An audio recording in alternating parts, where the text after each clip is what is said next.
Cigar Thoughts, Game 2. Seahawks kick doubters in the nuts, beat Lions in overtime thriller. The Seattle Seahawks won a wild one in Detroit, defeating the Lions 37-31 to improve to 1-1 on the season.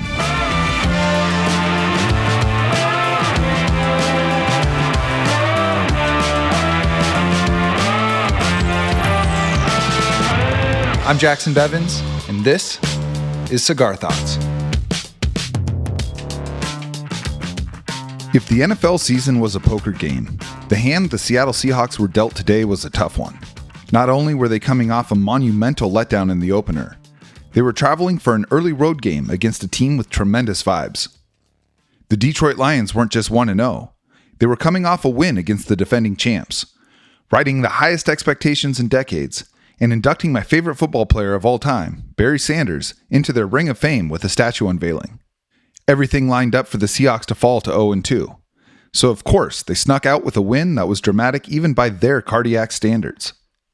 Seattle received the opening kickoff and, with a raucous Motor City crowd gooning in their ears, proceeded to systematically disassemble a Lions defense that held the Kansas City Chiefs to just 20 points last week. It started with a shifty, darting 14-yard run by Ken Walker, and was followed up by a toe-tapping sideline catch for 7 by Jacson Smith and Jigba. The Lions then tried their version of a 12th man, and the resultant penalty moved the chains again. Then it was 18 yards to DK Metcalf on a dig route that buckled the corner's knees, and, a few plays later, Geno Smith went back to him up the seam. On this play, Metcalf slipped inside the cornerback and angled upfield as the safety closed on him from the middle. Smith's throw was a bit low and behind Metcalf, but his gargantuan target adjusted to it beautifully and hauled it in before getting hammered from both sides at the 1. The hit briefly knocked both Metcalf and the safety out of the game, but it set up Walker's touchdown plunge a minute later. With all of the negativity from last week, and the Lions surfing a massive wave after their debut, it was a near flawless possession to give the Seahawks a 7-0 lead.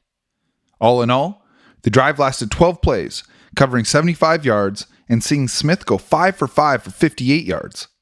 Perfect execution, no notes.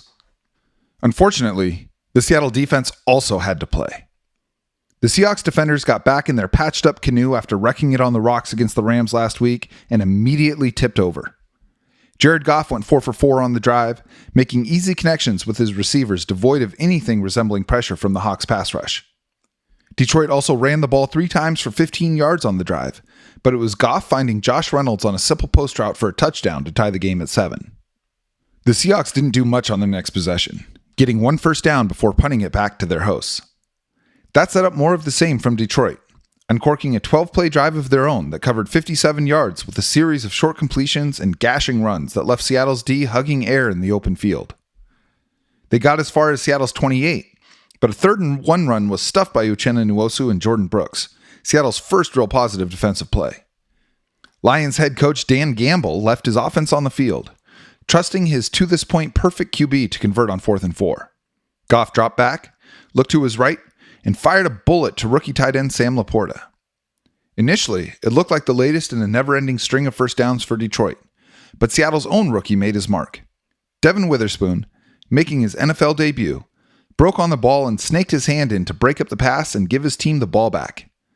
It was a massive play at the time, if for no other reason than to prove to themselves that they were actually capable of a stop. Seattle's ensuing possession had promise, using an 11-yard reception by Tyler Lockett and a pretty 31-yard wheel route from Noah Fant to get into scoring range. The drive stalled out there, bringing Jason Myers out for a 45-yard field goal. Myers, who was arguably Seattle's most consistent player last year, immediately proceeded to duck hook the attempt wide left, just as he did against Los Angeles last week.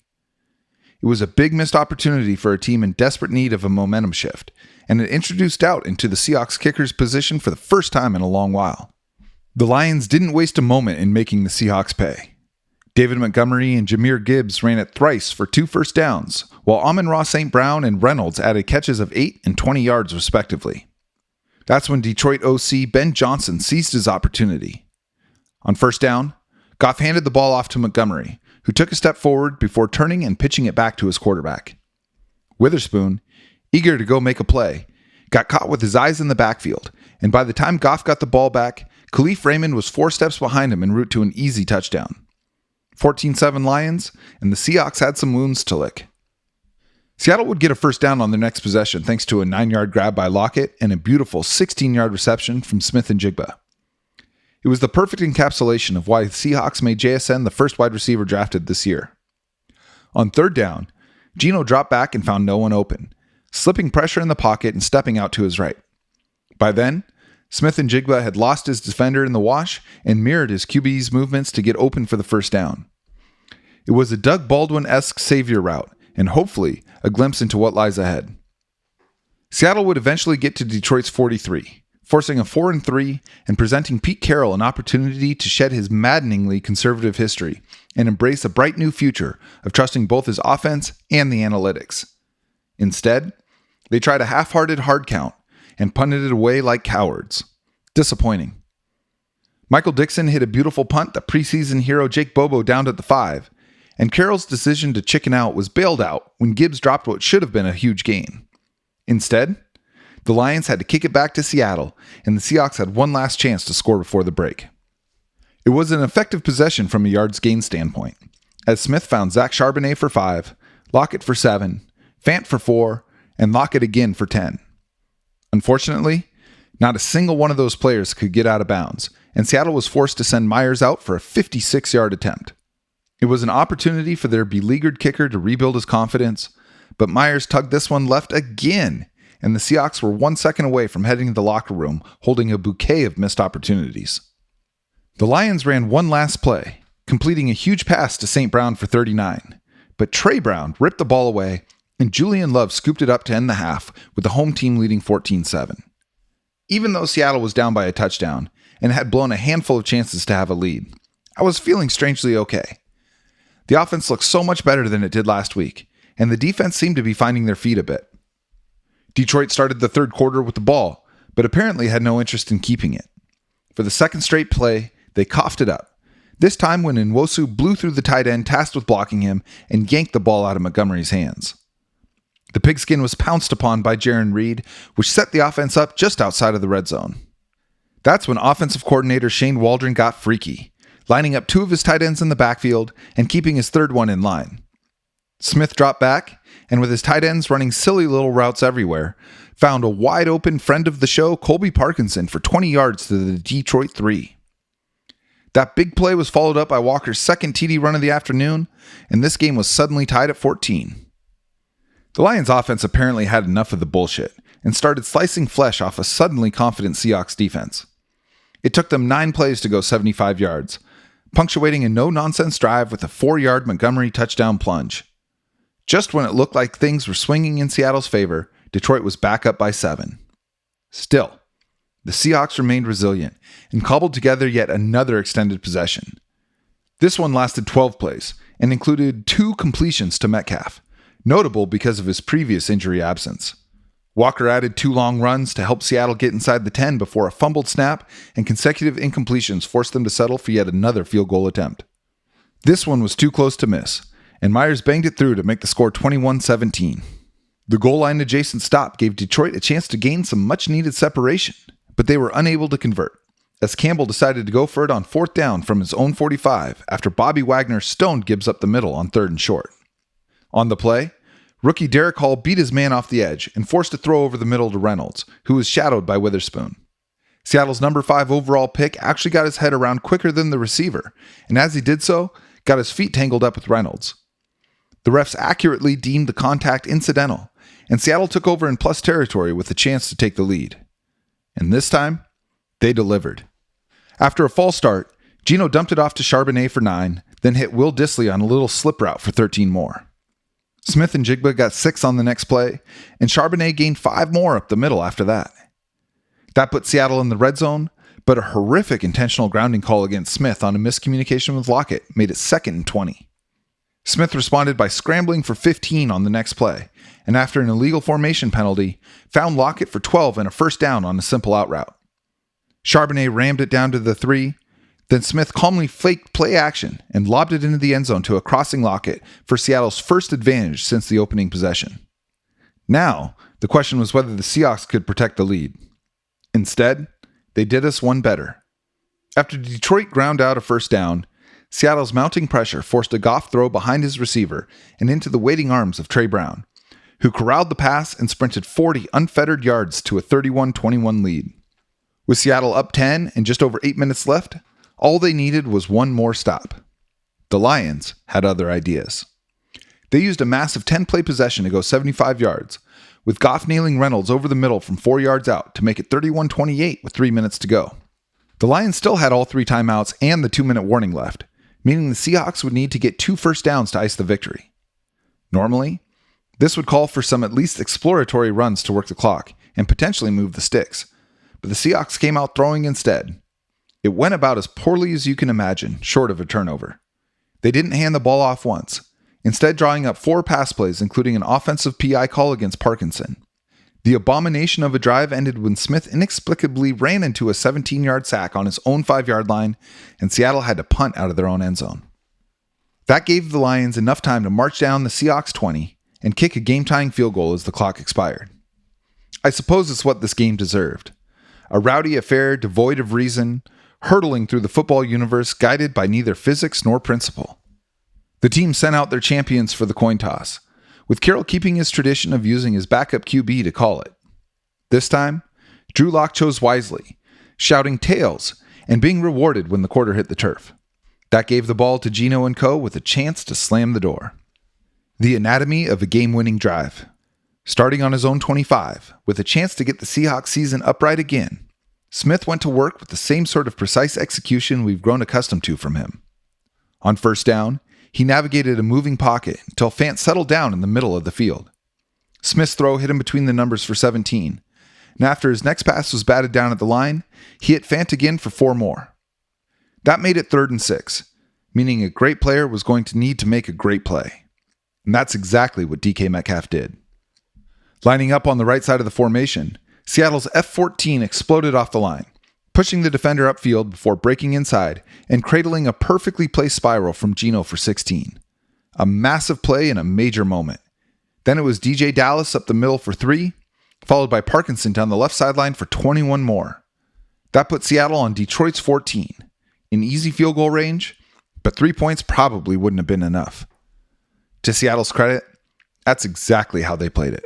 Walker took the next snap around the right end for 3, picking his way through tacklers as he had all day. Then Smith hit Metcalf for 6 down to the 5. And then he went back to one of the greatest receivers in franchise history. On 3rd and game, Geno took the snap, dropped back, and whipped a pass towards the right hash, where it was snagged by Lockett's tiny little toddler hands. Tyler, who had just eviscerated the coverage with a little 2-step, cradled the ball and turned upfield, diving for the end zone, slapping the pylon with the ball for victory, and waving the crowd goodbye as the official extended his arms upward. Seahawks 37, Lions 31. An exhausting, cathartic victory for a team in desperate need of it, despite how early it is in the season. Smoke rings. Geno Smith was exceptional today. After maybe his worst game as a starter in Seattle, Smith showed why the team made him their most recent franchise QB with that contract extension. He completed 32 of 41 passes for 328 yards, 2 touchdowns, and no turnovers while running for 20 more. He was poised, decisive, and excellent, never panicking, and always ready for what the moment demanded. Smith's throws were remarkably on target. It's one thing to complete passes, but it's another entirely to make them easy to catch every time. He led his receivers when necessary and bent them away from defenders whenever the situation called for it. Outside of his bewildering sack in the 4th, he was damn near perfect, and the way he orchestrated the game-ending drive was flawless. Whatever doubts we may have had about whether we'd seen the best of Smith, if last year was a fluke, whether the league had figured him out, Geno snuffed them out like the night's last cigarette. My confidence in him didn't waver after last week, but I was definitely on notice. He validated every ounce of the team's faith in him with his performance today. Seattle didn't have much in the way of explosive runs, but their ball carriers did a great job with what was available. Ken Walker was better than his stat line might indicate, as it felt like he had more missed tackles forced than rushing yards. He dealt with free tacklers at or behind the line of scrimmage on nearly every run, but translated his tribulations into 54 yards and 2 touchdowns on 18 opportunities. He had the juice today, and picked up some big first downs in a game where every one of them mattered. If Walker zigs around the chessboard like a knight, then Zach Charbonnet is the rook. Seattle's rookie runner did well with limited opportunities, charging straight ahead and getting the tough yards when situations demanded it. 4 carries and 2 catches for 30 total yards as he slowly works his way into this offense. For as good as Geno was, his receivers were every bit as impressive. And what more can we say about Tyler Lockett? Neither his size, age, real estate license, nor virginity has slowed him down one iota, and he came through with a litany of big moments in this one. Smith dialed him up a team-high 10 times, completing 8 of them for 59 yards and 2 scores. Lockett was constantly open and continuously displayed his legendary field awareness. His game-winning touchdown was all heart, and the demise the league has been waiting for doesn't appear to be anywhere in sight. DK Metcalf's evolution as a receiver has been so fun to watch. He didn't light the box score up, but he caught all 6 of his targets for 75 yards and set up both Seattle's first and last touchdowns with big-time catches inside the 5. The body control he's displayed on his routes and the stickiness of his hands so far this season are all indicative of a veteran wide receiver in the process of making the leap. His 16-yard grab on 3rd and 6 in overtime was technically perfect and one of the biggest plays in the entire game. Yet another year of he and Lockett infuriating defenses. For the first time ever, DK and Tyler have a third musketeer. Jacson Smith-Njigba isn't commanding the target share yet that he inevitably will, but he's been real good with the opportunities he's had thus far. He tied Metcalf with 6 targets, snagging 5 of them for 34 yards, including the beautiful sideline grab in the first and the scrambling 16-yarder in the second. His development is going to be very fun to watch. The tight ends did what they do today, making the most of their chances and converting them into big plays and big moments. Noah Fant led the way with 4 catches and 54 yards, with Colby Parkinson catching 2 for 41 more. Will Dissly added 3 grabs for 35 yards, giving the multifaceted position group 9 catches on 10 targets for 130 yards. Add in their efficacy blocking a talented Detroit D-line, and you have a remarkable group effort. So much was made, and rightfully so, about Seattle losing their 2 blossoming offensive tackles Charles Cross and Abe Lucas last week. There was a lot of consternation, including from your beloved author, about how well Stone Forsythe and Jake Curran would do against Aiden Hutchison and the rest. Well, the results are in, and the test scores were exemplary. Despite another injury, this one to center Evan Brown, Seattle's O-line allowed just the 1 sack, and even that one is tough to pin on them. They played to a stalemate in the run game, but allowed their team to be ruthless through the air, as the Seahawks averaged 8 yards per pass attempt en route to 6 separate scoring drives. For all of the good things we saw today, perhaps nothing was more encouraging than how this beat-up unit performed. We talked a lot last week and last season about this team's defensive struggles. Don't get me wrong, Sean McVay and Ben Johnson is a brutal combination of play callers to start your season against, but the Seahawks haven't done much to test them. That being said, the way they played in the second half was very encouraging. After allowing nearly 10 yards per play over the game's first 2 quarters, the Hawks D finally got disruptive in the second half. They bookended halftime with consecutive fumble recoveries, added a pick 6, and sacked Goff twice in the second half. They finally started blitzing and got some crucial one-on-one wins from members of their defensive line. Uchenna Nwosu returned to his usual disruptive self and was joined in the backfield by big plays late from Derek Hall, Darrell Taylor, Mario Edwards Jr., Jaron Reed, Cam Young, Trey Brown, and Draymond Jones. For the second straight game, they were solid against the run as well, certainly after the first 3 drives. They held the Lions to less than 3 yards per carry after the first quarter and helped create the turnovers that played such a huge role in today's victory. For a good chunk of this game, the linebackers displayed the same struggles that have haunted them since last season. They were either out of position or a touch slow on the intermediate routes Goff feasted on, and whiffed on a number of tackles in the box. You could have put any 3 Seahawks defenders in an elevator with a Lions ball carrier in the first half, and he still would have gotten a first down. Without Devin Bush and Boye Mafe, the pressure was even more concentrated on Jordan Brooks and Bobby Wagner, and for a long time, they just didn't seem ready to meet the challenge. But something changed in the locker room, and they were back to their sure-handed selves after that, roping Lions runners down like so many rodeo calves and keeping their offense within striking distance. Both Wagner and Brooks had nice plays in the passing game as well, with Brooks recording 11 tackles to Wagner's 10. The only player who put his hat on the ball more than those 2 was Julian Love, who notched 13 takedowns to go with his fumble recovery. He wasn't as sticky in coverage as you might like, but he certainly wasn't bad, and he was definitely willing to stick his nose in on every single play. It will be interesting to see how Seattle handles their secondary when Jamal Adams returns, but Love is making a great case to stay on the field. Devin Witherspoon made his long-awaited NFL debut today and had a bit of a mixed bag. He showcased the toughness that made him so attractive in college with 2 great open field tackles, but got beat on a couple of big routes as well, including the flea flicker touchdown that took advantage of his aggressiveness. That being said, he broke up Detroit's first 4th down pass attempt with a stellar coverage rep against Sam Laporta and perfectly traced Josh Reynolds on the Lions' other unsuccessful 4th down try. In a perfect world, he would have come out looking like prime Deion Sanders, but I saw enough today to remain supremely optimistic about his prospects in this league. It doesn't sound like Reek Woolen's shoulder injury is serious, but if it lingers, Witherspoon's contributions become even more crucial. Trey Brown, have a day. He gave up a couple of completions, as any defensive back is wont to do in this league, but he came back with 2 massive plays in the 4th quarter that had a huge impact on today's win. His pick 6 was the most notable of the 2, but his 3rd down pass breakup might have been even more impressive. On that play, he was guarding the outside receiver on the left side of the offensive formation. His man cut upfield, getting even with Brown as Goff set his feet to throw. But instead of turning to run with his receiver, Brown read the play and broke towards the seam. As the ball arrived, he laid out and tipped the pass away on a play that was a beautiful confluence of confidence, anticipation, and athleticism. Add a fumble recovery and a tackle for loss to the mix, and you've got yourself one hell of a game. Gotta clean up the penalties. Seattle got away with it today, but 9 fouls for 80 yards while your opponent goes 4 for 24 is hardly a recipe for winning. I'd profess some confidence in this happening, but nothing about the Pete Carroll era suggests it will. Look, this is why I preach patience. As frustrating as last week was, the first game of the season does not carry a strong correlation to a squad's final record. A lot of good teams lost last week, and it appears Seattle may have been one of them. What we saw today wasn't perfect, but perfect shouldn't be the expectation.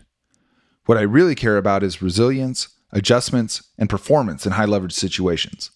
And the Seahawks gave us all of that today. You've heard me say it a million times, but the NFL season is made up of a bunch of little seasons within it, and the gap between good and bad teams isn't nearly as big as we like to think. I know it was tempting to start digging a grave for the Seahawks after the second half of Week 1, but honestly, we should all know better than that by now. There will be more frustrations this season, more maddening losses, but here's the thing. Every team has them. There was a lot of good in today's game, and the team made big plays when they had to. There are 15 games left, and the Seahawks still look capable of winning an awful lot of them. Next week, it's the Carolina Panthers and an opportunity to be 2-1, with all of us feeling real good about things. Here's to another sunny recap next Sunday. Until then, onwards and upwards, my friends. The first win of the season was accompanied by the Figaro Especial from Jaime Garcia, a medium-bodied cigar with the smoothness I was grateful for during such a hectic game. It's got a little bite on the front end, but evened out as I smoked it, burning slowly and holding its ash well. While it's not the type of stogie I'd write a poem about, it strikes me as a great golf course smoke. And, if you didn't know, we also have our own cigars now, which you can order at cigarthoughtsnfl.com. We've linked up with one of the premier cigar manufacturers in the world to offer a special 13-year aged blend of Dominican tobacco leaf to Cigar Thoughts readers for less than half of MSRP. These cigars, banded and branded by their creator, sell for $35 to $40 per stick, but we're able to offer them to you for just $169 for a bundle of 10. They come with a Mylar bag and Bovita humidification pack, so they'll stay fresh whether you have a humidor or not. You can even use the link in the show page wherever you're listening to this. We're also on YouTube, where you can catch video clips from the podcast, entire episodes, and the audio recordings of the articles like this one. This may be the best way to support Cigar Thoughts, so I appreciate the few seconds it takes to like and subscribe. This is the 5th year of our incredible partnership with Seattle Cigar Concierge. They have the plug on some of the most insane stogies on the market, and they're offering them to Cigar Thoughts readers for 20% off. These are extremely special sticks, and among the most enjoyable I've ever smoked. To get the hookup, just email seattlecigarconcierge@gmail.com. They are carrying over 70 cigar brands, with many rare releases including Davidoff, Opus X, and Padron. You can also hit them up on Twitter at Seattle Cigars. Just be sure to mention that you're a Cigar Thoughts reader. Many of you have taken advantage of this incredible opportunity, and for those who have always wondered what elite cigars are like, this may be the best chance you get to step into that world.